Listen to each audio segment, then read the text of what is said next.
Let's get fancy in Cal's kitchen and make corn and truffle pasta. Yum. To make our fancy pasta, we're gonna puree the corn and the broth in a blender.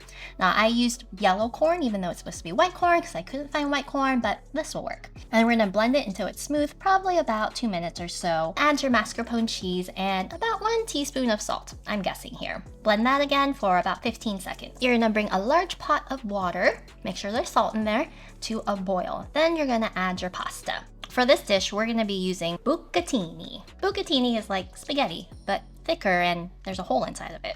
And then you're gonna cook it per the packaging until it's al dente.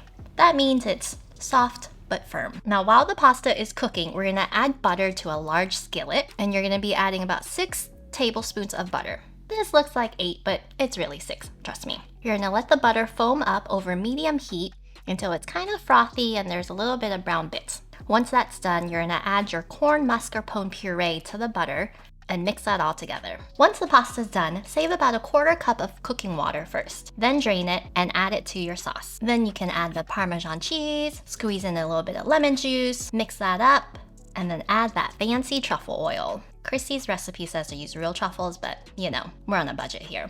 And then we plate that bad boy. And then you're done. Ta-da! And there you have it. Chrissy's fancy corn and truffle pasta.